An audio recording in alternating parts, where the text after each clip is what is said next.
What's up, guys? It's Becca Switzer with Roof Sales Mastery and author of Diamonds in the Sky. And I wanted to address a topic that was actually inspired. I've meant to make a video about this before, but I got a comment here today on the YouTube channel after the marriage proposal, which for those of you asking for my hand in marriage, I've already tried that. Didn't really work out for me, so I'm probably not going to do that again. But the question was, or the comment was, I'm really curious as to why you seem to have a knack for making money. Was it the way you were raised and the beliefs that were instilled in you about money? I hate door knocking because I'm a nice guy and don't want to bother people, especially if their roof may not even be damaged. And what this question is really pointing to, I want to say, is the mindset behind being a salesperson.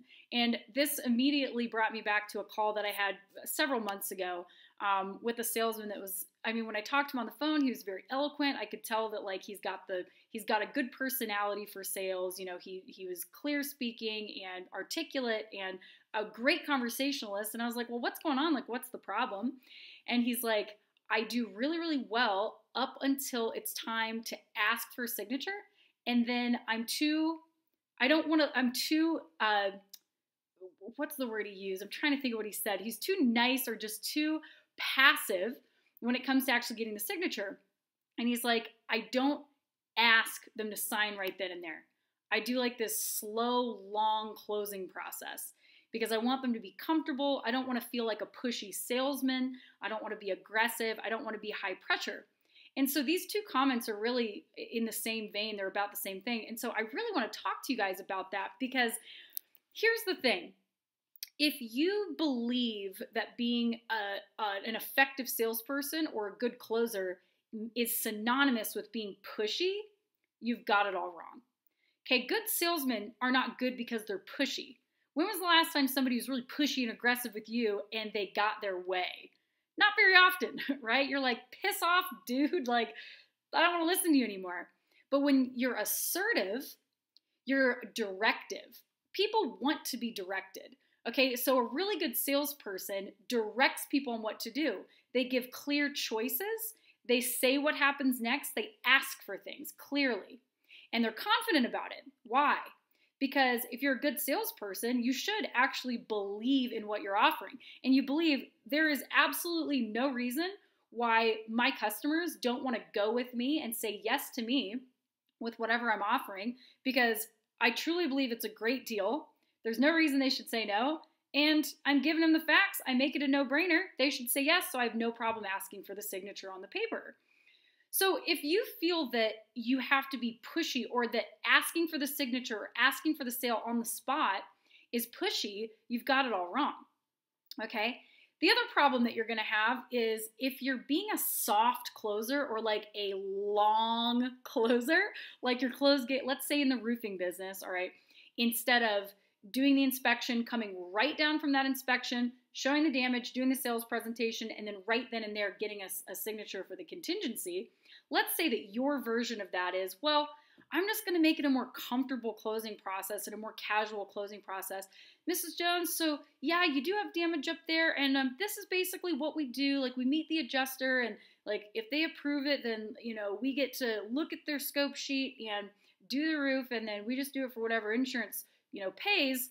And then you leave it open-ended like that, and you go, so why don't you file a claim, call me once you've done that, and then I'll come out when the adjuster meets up. And in your mind, they're just going to file their claim, call you when the adjuster comes out, and then you're going to ask for a contract? The work's already been done at that point. Where's your value? You're not offering your value. Your value is in being there on site when the adjuster gets there to show them exactly what you found so that Mr. and Mrs. Jones hopefully get everything paid for that they're owed, okay? You're going to make sure the adjuster doesn't miss anything because he's doing 10 of these a day and he's overworked and he misses ice and water. I've had claims where there's just blatant things missing. And I'm not talking about supplemental items. I'm talking about they didn't put felt. Because I know that adjuster went back to the office and was just hanging by a thread. It doesn't matter how much Red Bull he has at this point. He's burnt out, okay? Stuff like that happens.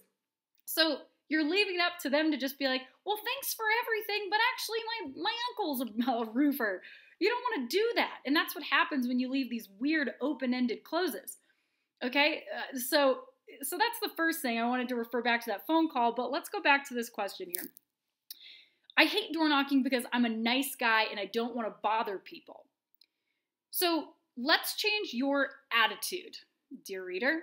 Okay, so the first problem is you think that that you wouldn't knock on your door, on somebody's door, if you weren't nice. So only mean guys and people who are rude knock on people's doors. That's not true. I don't know where you got that, but just like delete, delete, delete, like get that out of there. You need to change your perspective here. You are a nice guy because you are potentially helping them with a huge problem that's going on in their roof that, by the way, they probably don't even know about. You're like the saving grace that's coming that could potentially get them a virtually free facelift on their house, right? 95% off. About the biggest coupon they'd ever get on sprucing up their house, okay? Getting new roof, new siding, new gutters. The last part of that sentence was, I really don't want to bother people, especially if their roof may not even be damaged. What? So you're saying you don't want to knock on somebody's door just in case, well, they didn't end up having damage. Better safe than sorry, dude. That's a crazy thing. That's like saying, well, I don't want to ask that girl out. I really like her and I think she's really beautiful, but I don't want to ask her out, especially because she might already have a boyfriend. What if she doesn't? You can't make decisions based off of that type of a fear. So guys, again, I think the root of this comes back to just being, and I don't mean to be calling you guys weak, but it's weak salesmanship. The reason that you're having these fears and these little things that are kind of operating in the background and affecting your performance is because you don't feel like a strong salesperson. You don't believe in what you're offering enough to have conviction, which means you also don't have confidence. And you feel that in order to get signatures and be a sharp shooter and just be a lethal salesperson, somehow that means that you must be pushing people around or lying or being greasy or silver-tongued or whatever. That's not the case. If you've got something that you believe in, that you feel very confident in offering in, and you come to people, you're conversational, you lead them in your directive, and you just ask for the signature after you give them all the information, and you've made it such a no-brainer that anybody should say yes, people just say yes, and it's easy. And then it's easy to make money. Good salespeople make money not because they're sneaky, it's because they're damn good at what they do and what they offer is worth people saying yes.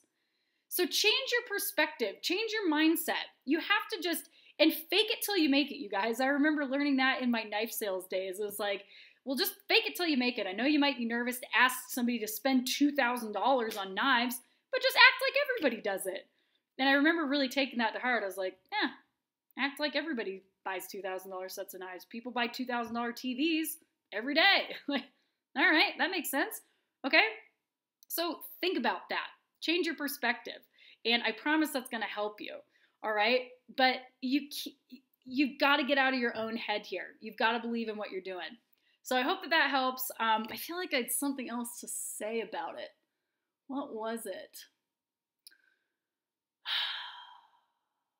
What was it?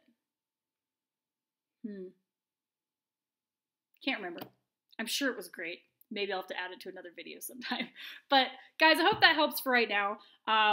If you need help with this, by the way, half the reason that a lot of you guys don't feel confident is because you have a shitty sales presentation. No offense, but you've never actually been taught how to close. So then you're probably relying on soft closes or feeling like you're being pushy because otherwise you just don't really know what to say to make people reach for the pen and go, okay, where do I sign? So if you need help with that, per usual, visit www.roofsalesmastery.com. Sign up for one of my sales training programs, the Accelerator or the Advanced Sales and Supplement Training Program. I give you everything. I say, this is exactly what I do and say that makes me that good. I'm not making it up out of thin air. It's a repeatable process. You just need to learn what to do and say. Okay, subscribe to the YouTube channel if you're a cheap ass and you just want to get the free tips. Just kidding. But subscribe to the YouTube channel. You know, I put out as many little quick tips and freebies and snippets and stuff like that as I can. Of course, the courses have like the full comprehensive content and stuff like that. But I look forward to having you guys. I hope you have a wonderful day. Keep it classy. We'll catch you next time. Bye.